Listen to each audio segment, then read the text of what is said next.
es una persona tan comprometida, siempre va a ser una persona que habla de la contemporaneidad. Quiero invitar por favor a Cristina Libura que nos acompañe en el escenario y voy a dar una breve semblanza.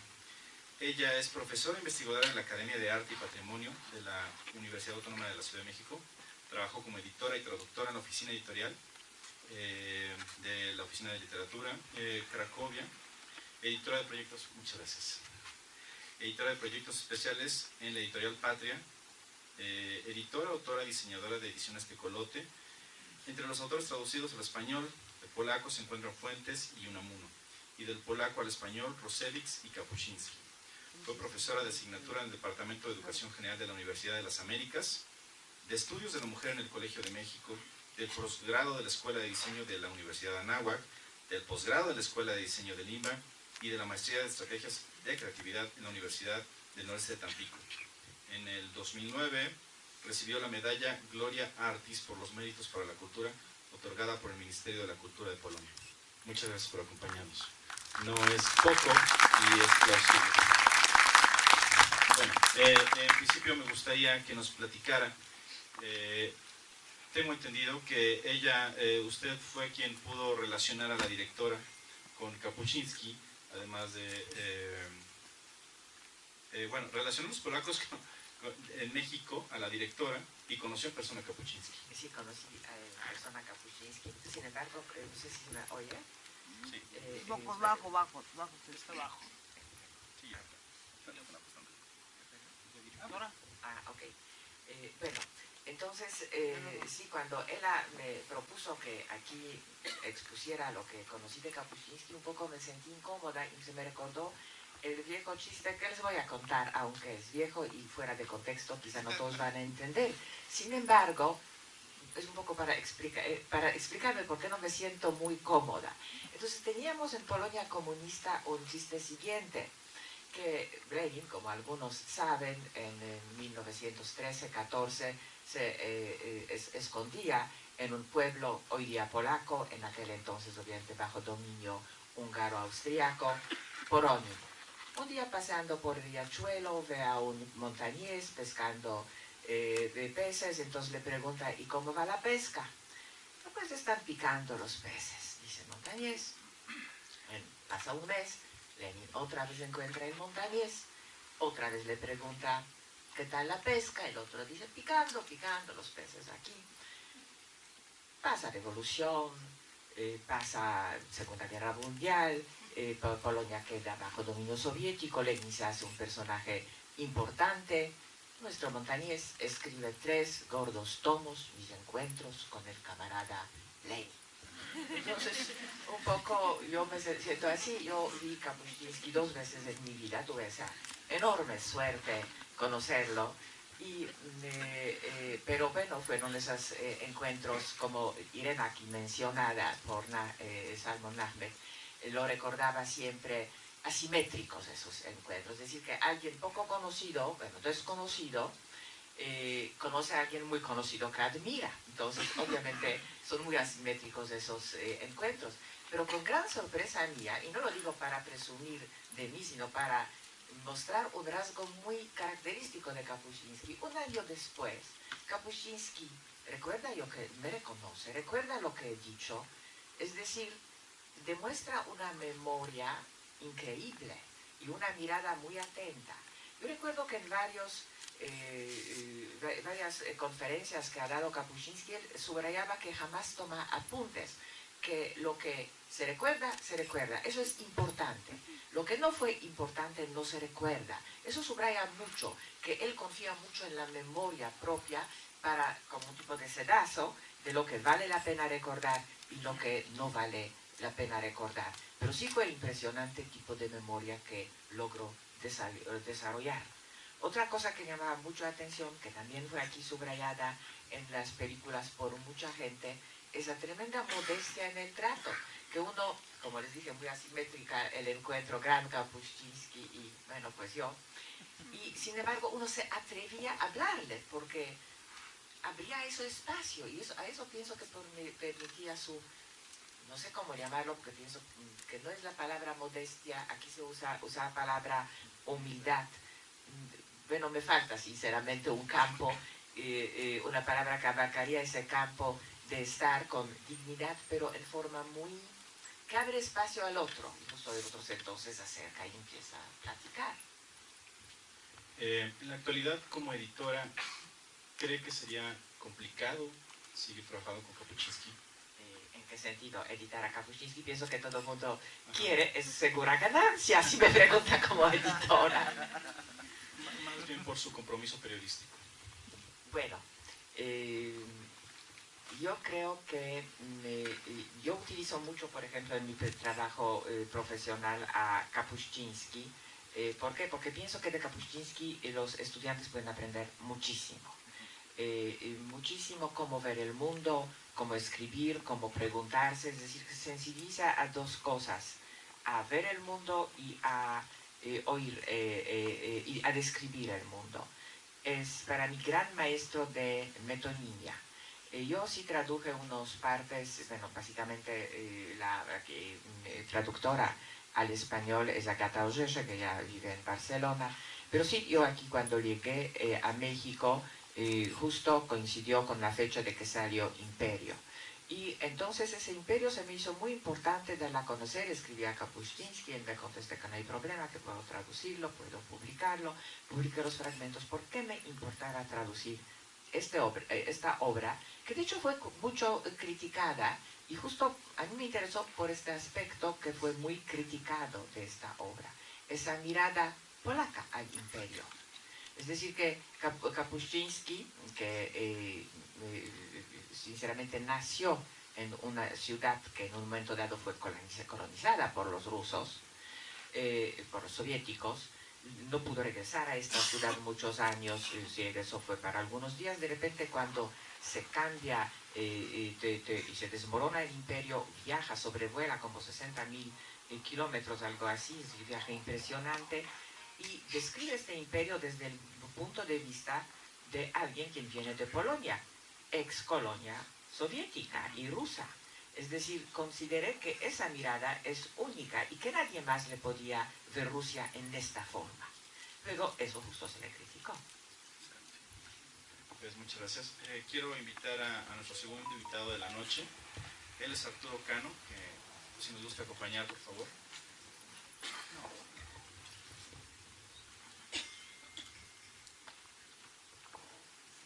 Gracias. Bueno, pues una breve él es reportero de asuntos especiales en el diario mexicano La Jornada, discípulo de Carlos Monsiváis y de Richard Kapuscinski.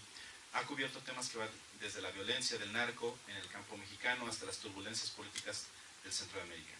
Es visto como uno de los mejores cronistas del país y sus reportajes sobre los grupos de autodefensa de Michoacán y sobre la lucha del Sindicato Independiente de Maestros ha recibido elogios generalizados. Es coautor de Salinas a Juicio, de Editorial Planeta, y autor de México de Salario Mínimo y de López Obrador, La Resistencia Civil. Bueno, él también conoció a Kapuscinski en un taller de periodismo en el 2001. Nos gustaría platicar la experiencia que fue. Hola, buenas noches. Sí, pues el taller que se refiere en el documental es al que yo asistí, un taller organizado por la Fundación de García Márquez. Terminó siendo muy más interesante de lo que pensábamos quienes acudimos al taller, porque al menos uno de los días o día y medio por ahí estuvo García Márquez al lado de Kapuscinski, los dos dándonos el taller, ¿no? De las cosas que uno puede extraer de esa experiencia, ustedes si buscan con un simple goglazo podrán leer un texto donde yo retomo las frases que anoté en mi libreta en ese taller. Está publicado en La Jornada, se llama De oficio cazador furtivo, se refiere a una de las frases que dijo Kapuscinski en el taller. Pero lo que yo rescato de ahí, bueno, entre la maravilla de conocer, como decías, a la persona famosa que leíste, que admiras, que has tomado como una especie de guía en tu trabajo, pues es estar frente al hombre que primero te dice, a mí dime Ricardo, ¿no? A mí no me digas quizás, yo me llamo así. Y cuando le preguntas, oye, ¿y qué caso recuerdas de México? Pues él estuvo aquí poco tiempo, tomando México realmente como base para moverse, porque era corresponsal para toda América Latina.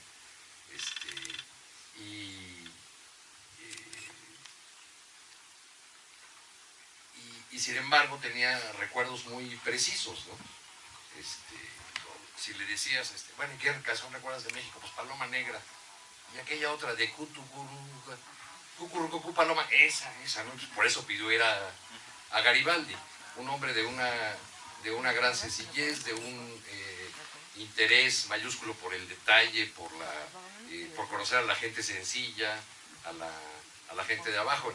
En este taller que organizamos, Carreño Carlón, al que asistí yo, Carreño Carlón y otros de los organizadores, al final, aunque había una lista de periodistas que habíamos hecho la solicitud y habíamos aplicado, invitaron a otros, ¿no? Y entonces Kapuscinski vio que era más gente la que le habían dicho que asistiría, y entonces preguntó, bueno, ¿y quiénes de todos ustedes aplicaron? Pues ya dijimos, bueno, los demás para atrás, ¿no? Entonces los mandó a todos los demás para atrás, y ahí empezó ese diálogo que él mismo refiere en la grabación de esta acción en el diario Reforma,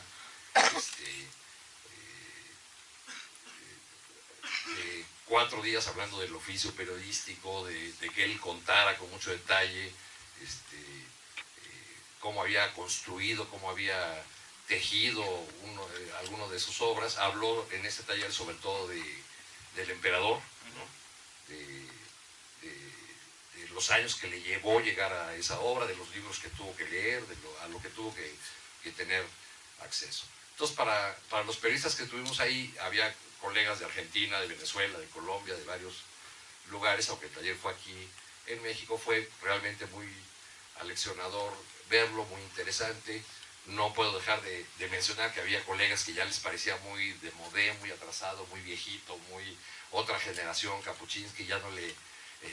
como que ya no estaba en las preocupaciones de ellos, ¿no? que estaban más metidos en la onda de cómo le hacemos para adaptarnos al internet a esos tiempos de velocidad, ¿no? Un año más tarde, Kapuscinski dio otro taller, esta vez en Argentina, y pasó por México. En ese viaje rumbo a Buenos Aires, Carreño me invitó a una comida a una serie de eventos que tuvo en la Ibero, y después a una comida que tuvo con estudiantes, y ahí tuvimos otra oportunidad de conversar un poco. A Kapuscinski, sin embargo, yo lo había conocido, como alcanzo a decir ahí en el documental, muy joven, por el primer libro que yo tengo registro editado de su obra en México. Las botas le llamaron, de la Universidad Veracruzana, según me refirió uno de los editores que trabajó en esos tiempos en la Universidad Veracruzana, para tristeza y vergüenza de México, casi toda la edición terminó echada a la basura, ¿no? Porque no circuló mucho esa edición de la obra de Kapuscinski. En el documental nos hablan un poco como de esta anti-recomendación de Kapuscinski como maestro de periodismo. No sé si nos podría dar su opinión al respecto. ¿Cómo anti-recomendación? O sea, comentan que tal vez no hubiera sido un gran maestro, aunque tenía la capacidad o el conocimiento para hacerlo. Pues yo creo que era un gran maestro, y que su obra está llena de muchas maneras de cómo acercarse al periodismo, ¿no? Y además tuvo tiempo de hacer reflexiones, no solamente los libros referidos a las 20 revoluciones que le tocó cubrir, a su presencia muy singular, sin igual en África, por ejemplo, sino también tuvo oportunidad de en otros libros dejar constancia de muchas de sus reflexiones sobre el oficio, sobre la tarea del periodista. Esto que él la define muy bien en el documental, esta síntesis de las preocupaciones. O sea, yo tenía dos cosas que hacer en la vida. Por un lado, mandar los despachos de mi agencia. La agencia, decía él, es una fábrica de esclavos. Y por otro lado, ir acopiando material de sus libros, ¿no? Para sus libros. De hecho, los libros de Kapuscinski son posteriores a su trabajo como corresponsal, ¿no? Cuando era un corresponsal aquí no era conocido. Yo recuerdo que no me acuerdo en cuál de las dos conversaciones que tuve con él, le dije que Fausto Zapata, que había sido jefe de prensa de Luis Echeverría, lo recordaba como su amigo, ¿no? Porque en alguna ocasión me tocó hablar con Zapata y hablamos de Kapuscinski, no sé ni por qué, tal vez porque era una fiesta de corresponsales extranjeros, y entonces Kapuscinski me dijo, no, pues la verdad yo no creo que él se acuerde de mí, porque yo era el corresponsal de una agencia polaca que ni siquiera le importaba al gobierno mexicano. Entonces sí, pues iba a la oficina de Los Pinos y ahí me daban una acreditación y todo, pero no tuve nunca, me dijo Kapuscinski, un trato con este alto funcionario del gobierno mexicano. Claro que cuando la fama le cayó a Kapuscinski, pues ya todos de repente eran sus amigos, se lo habían conocido, lo habían tratado mucho, ¿no? Aunque según vemos en el propio documental, más bien tuvo un paso discreto por México, ¿no? Porque varios dicen, bueno, no lo traté mucho, no lo recuerdo mucho, pues porque era un hombre que primero pasó poco tiempo aquí, porque realmente estaba concentrado siempre a dónde irse, dónde iba a haber una historia que contara, y luego porque pues realmente debe haber sido poca la gente a la que le importaba al corresponsal de la agencia polaca de noticias, ¿no? En aquel momento. En ambos casos es distinto, ¿no? En el caso suyo, lo conoció ya un poco más avanzado, estaría en México, y en su caso muy joven. Pero en ambos casos él era consciente de ser el periodista que era. Pues yo creo que él tenía muy clara su fama y lo que eso le permitía hacer, ¿no? Al grado de que en su segundo paso por México, de los que yo refiero, le digo, bueno, ¿y por qué vas a dar el taller en Argentina? Y me dijo, bueno, pues porque decidí que gracias a mi fama yo puedo decidir dar el taller donde se me dé la gana. Y entonces quiero ir a Argentina y quiero estar ahí. Bueno, por la misma razón que había decidido venir a México. O sea, decidió dar el taller en México porque quería asomarse a los zapatistas, ¿no? Era un tema en su interés. De hecho, estaba pensando escribir un libro sobre México. Eso fue como un sueño, pues, que bueno, pues en muchas conversaciones aparecía ese deseo de escribir un libro sobre Latinoamérica y dedicado más a México. Pero bueno, la vida lo alejó, pero sí tenía estos planes. Y en sus lapidarios hay cosas sobre México, digamos, dispersas. Pero yo obviamente contestando su pregunta, yo sí le conocía muy leída de él. Entonces obviamente yo me acercaba a él como gran maestro de palabra del mundo. Pues muchas gracias. Desafortunadamente nuestro tercer invitado creo que se le complicó poder llegar a esta complicada ciudad. Y pues quiero invitar a Ela Shranowska, la directora de Los Ríos, para que nos acompañe en el escenario. Y la recibamos con un aplauso.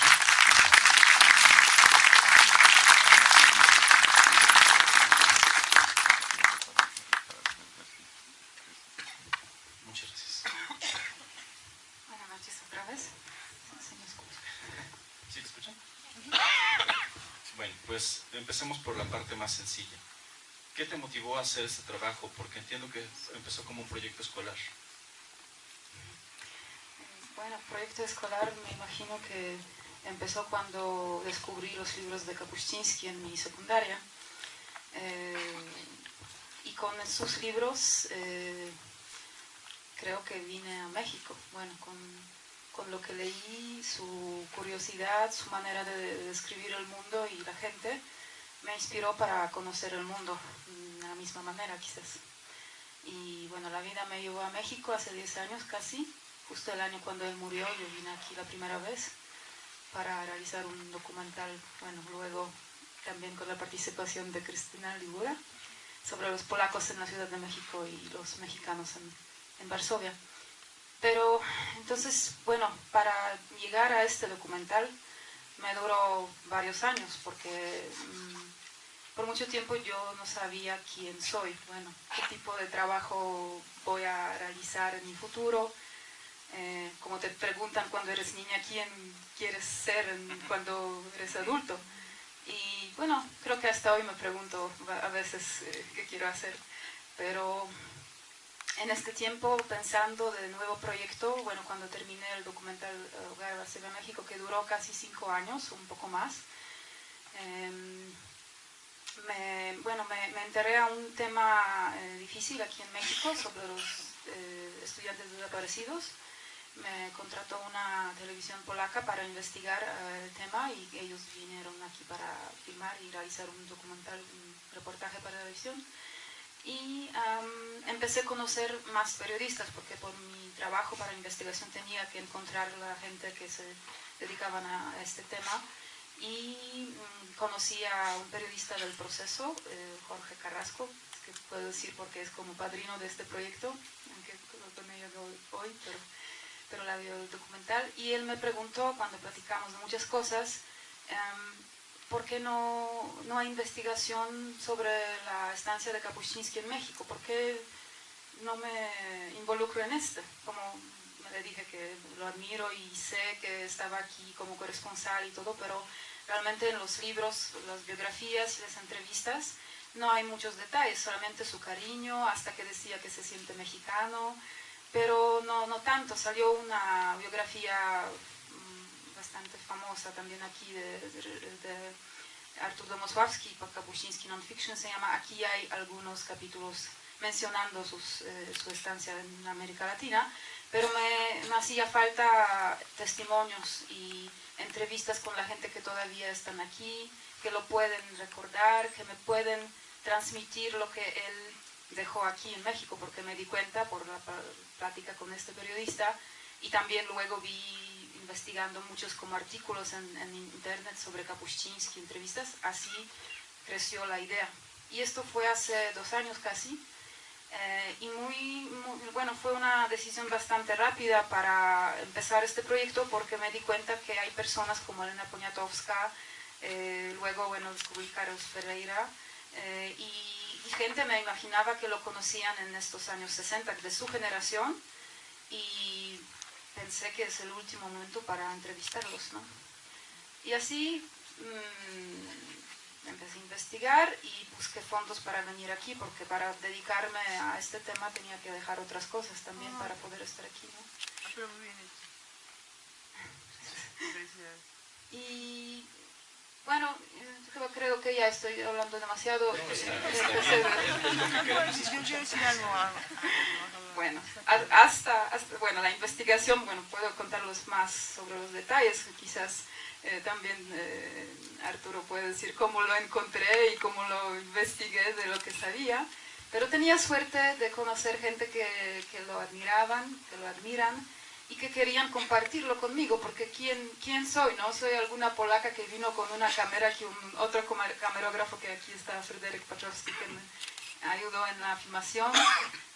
No era proyecto de ninguna institución pública, bueno, sí era la beca, pero no era como un trabajo para alguna institución, totalmente independiente de mí en la FIMS. Entonces, el camino de conocer gente en poco tiempo que admiraban y conocían y tienen muchos recuerdos con Kapuscinski, creo que en 3 meses entrevisté a todos. Bueno, por el requisito de la beca también, y es bueno porque el proyecto anterior realicé por 5 años porque nadie me obligaba a terminarlo quizás, pero también porque era otro proyecto, ahí habían 27 personajes y gente que tenían su experiencia de migración y quería observar cómo crecen, cómo cambian, y en este caso yo sabía que es un proyecto que, bueno, es un documental que va a hablar de lo que hay por el momento, ¿no? Porque quizás en 10 años podría realizar otras entrevistas, quizás solamente con los estudiantes o con gente que lo recordaban, pero no tan reciente, como también apenas murió, bueno, 10 años no es tanto, ¿no? Justo a eso quería llegar. 3 meses tardaste en terminar la grabación de la película, una buena cantidad de material grabaste. ¿Hay parte de ese material que te hubiera gustado incluir en el trabajo final? ¿Hay alguna parte de las charlas que sostuvieron con Ela que te gustaría compartirnos? Sí, por supuesto, pero como el formato del documental que decidí desde el principio de 30 minutos, no pude hacer como 1 hora y media. Además, esto obliga también para seleccionar, ¿no? Y la etapa de edición es realmente crear un documental, ¿no?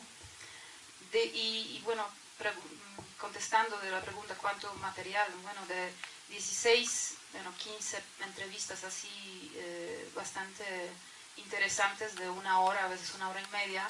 Tengo un material para un libro y de hecho lo estoy preparando ahora.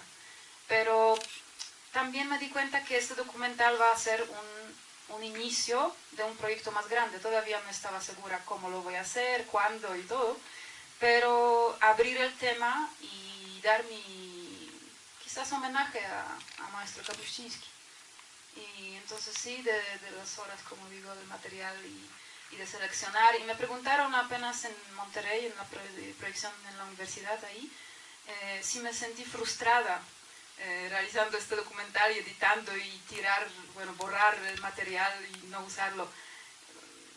No, fue la idea que no voy a sentirme frustrada. También es curioso porque realizar un documental no solamente es un trabajo fílmico, es un trabajo de gran esfuerzo emocional y también tenemos nuestra vida en el camino, nuestros problemas, amores, las cosas del día, la ciudad que te mata a veces por la cantidad del tráfico y el clima y muchas cosas. Entonces este documental es un efecto de un trabajo y cooperación con muchas personas que me abrió otro mundo, ¿no? El mundo del periodismo también, que no conocía en México y que todavía está abriendo, porque conocer la gente y abriendo las puertas con el nombre de Kapuscinski también me abrió otras puertas, ¿no? Y ahora estoy realizando más proyectos gracias a esto. Entonces siento que hasta Kapuscinski me guía todavía aquí. ¿Puedo decir algo? ¿Puedo Sí. opinar algo o no? Sí, permíteme un segundo nada más. Preguntaba hace un momento, ¿hay alguna parte de esta entrevista que les hubiera gustado que nos quieran compartir acerca de Kapuscinski? Bueno, yo solamente quizá quería mencionar una cosa que considero que es muy importante, justo como para ella es Kapuscinski maestro, para mí también es gran maestro de metonimia. Así que pienso que ningún escritor más, bueno, no exageré con eso ningún, pero pocos utilizan en una forma tan adecuada ver en algo pequeño, un detalle chiquito, algo enorme.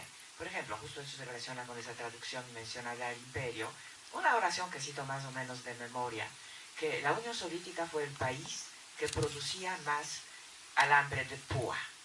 Nada más. Una oración así. Es estremecedora.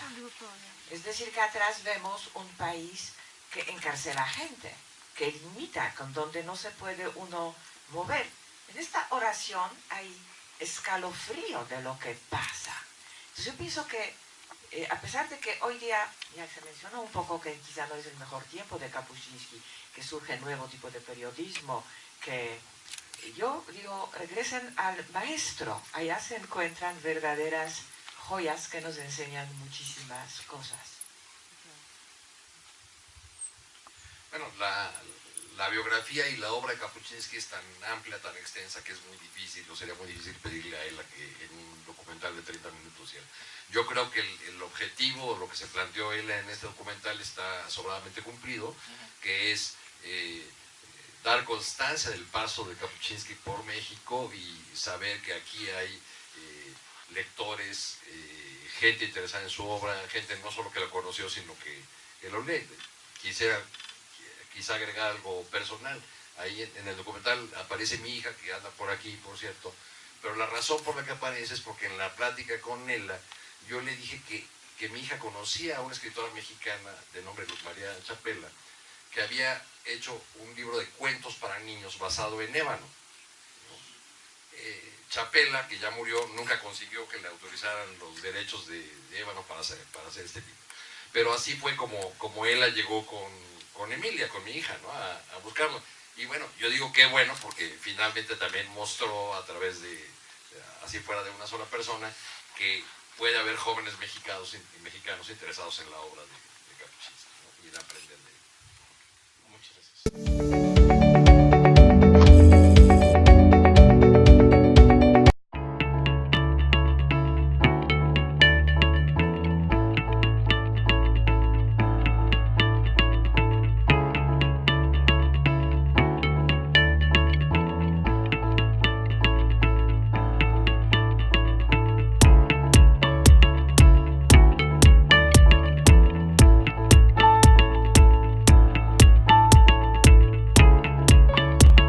Estamos seguros que construyendo a través de la gente podremos trabajar y sobre todo contribuir en los resultados de su negocio.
Rosso Fragola. Arte en fresa que seduce tus sentidos.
Cuando la vida te pone a sudar, hidrata la vida.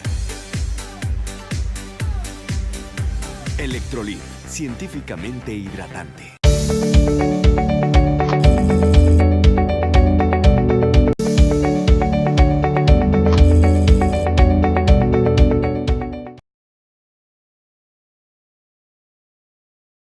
Si hay un país que es crucial para la identidad occidental, sin duda alguna, estamos hablando de Grecia.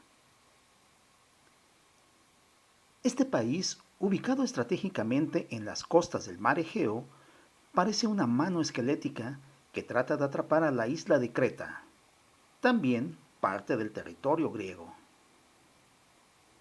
Grecia dio su característico sello a las civilizaciones de Occidente, a través de la democracia como principal forma política de gobierno, la filosofía y la contemplación intelectual, que fueron las que le dieron capacidad analítica, mientras que la literatura, la historia y el arte representaron sus principales tendencias culturales. Quisiera decir una cosa, que México y Grecia son dos países de las más antiguas civilizaciones en el mundo, y por eso en una nueva iniciativa de nuestro Ministro de Asuntos Exteriores para crear un grupo de los 10 países con las más antiguas civilizaciones, pertenece tanto México como 8 otros países: China, India, Irán, Irak, Egipto, Italia, evidentemente México, y Bolivia y Perú. Y Grecia son 10. Créanme que no son muchos más. Son los países que han dado verdaderamente su estigma de cultura, principios y valores que desafortunadamente hoy en día, con esta manía de tecnocracia y espíritu banquero, toda esa antigua civilización está marginada poco a poco. Entonces, para nosotros, los más antiguos, los aristócratas del tiempo, tenemos que tener el problema en nuestras manos para dar una otra dimensión mucho más humana, como es la civilización, para que la gente podría sentir un poco mejor bajo esta opresión enorme desde el punto de vista tecnocrático y monetario. Y para nosotros México es un aliado de los más grandes, una vez que México tiene un sentido mediterráneo también, que lo separamos juntos, porque este estilo de vida que ve alguien en el México, como lo ve en el Mediterráneo, especialmente en mi país, hace que los dos países se presentan como hermanos dentro de este mundo que a veces es muy hostil. Entonces tenemos que unir nuestras fuerzas para dar una respuesta muy fuerte a todos esos que creen que con la opresión pueblos y estados están sobre la conquista de los más grandes económicamente hablando. No es así. El mundo necesita el humanismo, necesita los principios y los valores, y por eso estamos juntos a dar una lucha increíble, porque nosotros, como los mexicanos, somos muy luchadores, tenemos una historia parecida, hemos creado nuestros países nuevos en la misma casi periodo, 1810 México, 1830 Grecia, y desde entonces vivimos los dos paralelamente de una manera magnífica, mirando a la gente y mirando cómo México ahora ve toda esa opresión norteña. Nosotros también veamos una opresión por los acreedores que tienen el pueblo griego bajo una opresión económica increíble e injusta. De todos modos, tenemos que esperar mucho mejores días, y estoy seguro que los dos países estaremos tanto juntos y vamos a dar nuestra mejor ícono para dar fuerza y ayuda a nuestros pueblos respectivos. Durante los festejos por el 196 aniversario de la independencia de Grecia actual, la comunidad griega realizó una serie de festejos que iniciaron con una misa comunitaria, en la que participó el embajador de Grecia en México, Petros Panayotopoulos.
En Grecia se practica la religión cristiana ortodoxa, que se puede considerar como la hermana mayor del catolicismo.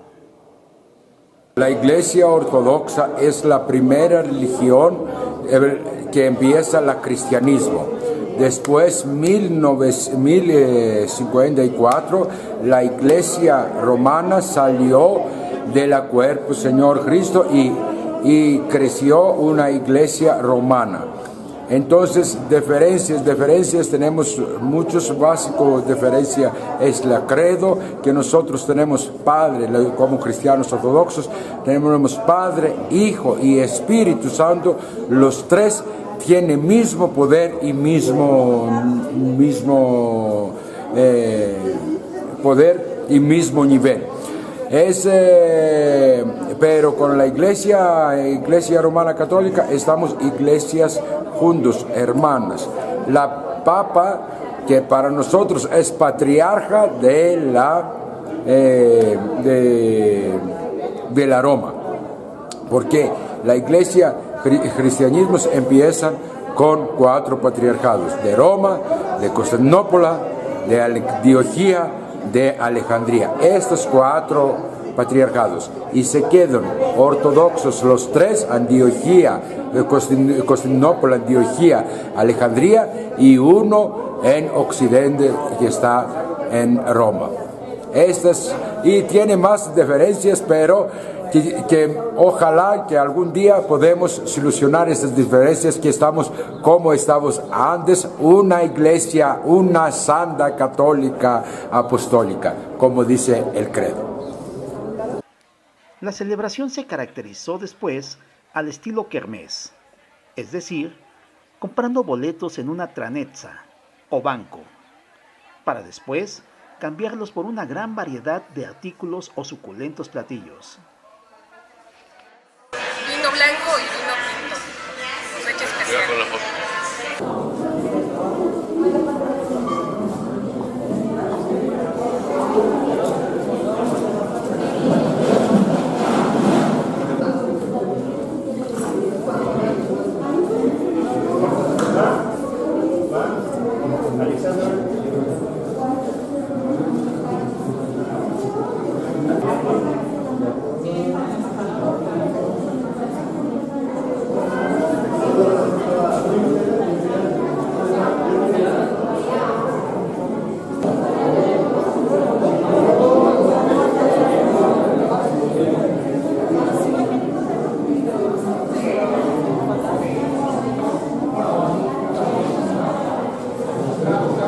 Hoy estamos en la comunidad helénica griega celebrando la fiesta de independencia. Aquí tenemos algunos videos de mitología griega clásica, de Medusa, por ejemplo, de Zeus, Hércules o Heracles, según la mitología griega. También tenemos un poco de música. Estos son del maestro Basilio Mavridis. Estos dos, bueno, este es de música un poco más tradicional, de compositores como Mikis Theodorakis, que es de los más famosos compositores griegos. Y esta música es un poco más de las islas, es música más popular.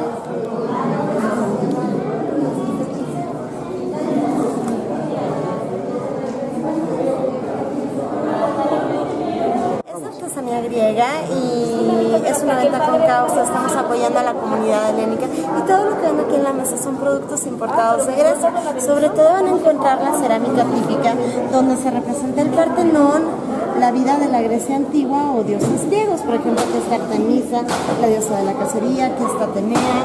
Este por ejemplo es el triunfo de Aquiles, es cuando Aquiles vence a Héctor en la batalla de Troya. Bueno,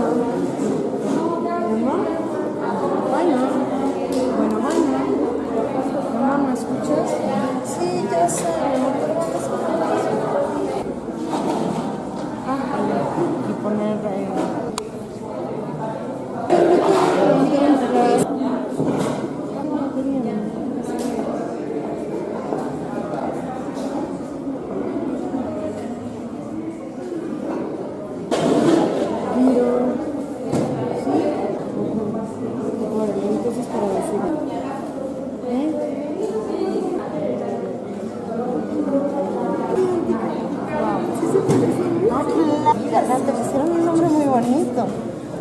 cocina griega es considerada como una de las más variadas y con influencia mediterránea.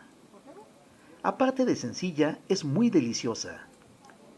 Uno de los platillos más tradicionales es el famoso gyro, un pan estilo pita con carne de res o cordero, al que se le agregan rodajas de tomate y cebolla, y el toque final con salsa de yogurt con especias.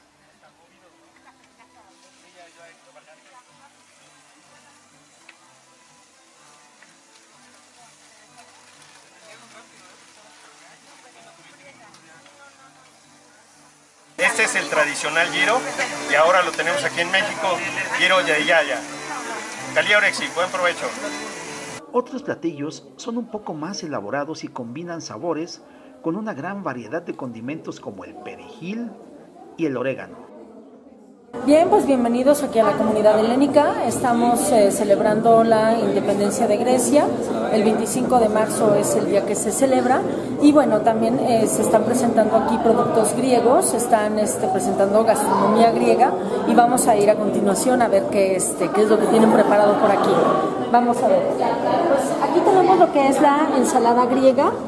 Consta de pepino, pimiento, jitomate, aceituna, lo que es queso de cabra, la cebolla y obviamente bueno lo que es el orégano y el aceite de oliva. Aquí estamos vendiendo lo que son aceitunas. Estas aceitunas son de Kalamata. Grecia tiene una fama mundial de tener aceitunas, lo cual eso pues es muy representativo de Grecia, ¿no? Y son aceitunas negras que son además muy valoradas en el mercado y sobre todo en el mercado aquí en México. Tenemos también aquí lo que son las spanakoulitas.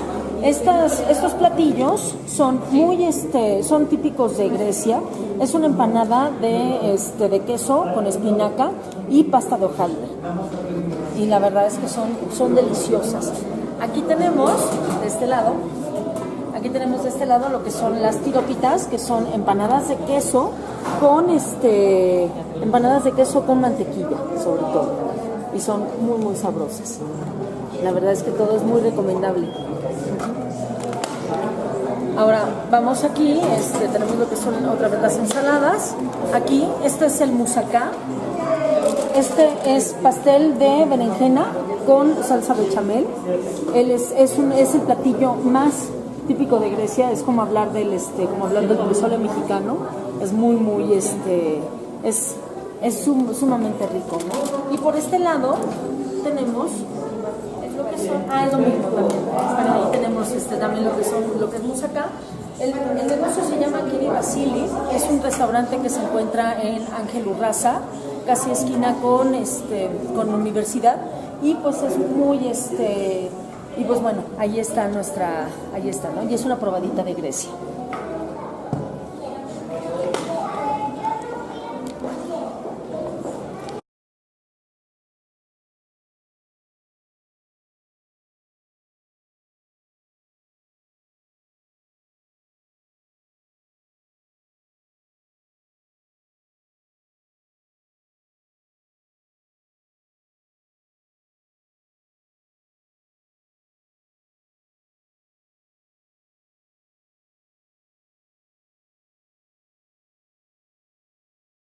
Nuevamente aquí estamos en la comunidad helénica. Se están vendiendo en este momento lo que se llaman keftedes. Son bolitas de carne hechas con especias y bueno, son fritas en aceite de oliva. Son hechas con carne de res y cerdo. Es también un platillo muy típico. Se sirve con una salsa que se llama tzatziki, que es con yogur, pepino y ajo. Y es muy muy rico, se condimenta muy muy bien. Por otro lado tenemos aquí lo que son las dolmades. Estas son hojas de parra envueltas en arroz y carne, lo cual pues también es muy saludable y muy muy rico. Y es otro de los platillos más típicos de Grecia. Y además, bueno, pues también viene del Medio Oriente, también algunas otras gastronomías lo tienen, pero en Grecia también aquí lo estamos promoviendo. El aceite de olivo es otra de las aportaciones de la cocina griega a la comida mediterránea, la cual se usa también en los platillos italianos, turcos y árabes. Nuestro aceite de oliva viene de la región del Peloponeso en Grecia, que es una de las regiones más importantes en producción de aceite de oliva a nivel mundial. Está extraído en frío, el cual es un método de extracción por medio del cual se preservan todos los ingredientes de la oliva y del aceite, dando como resultado un producto 100% natural. El aceite de oliva es la base de la dieta mediterránea, base de la dieta griega, la cual está considerada una de las dietas más importantes por el aporte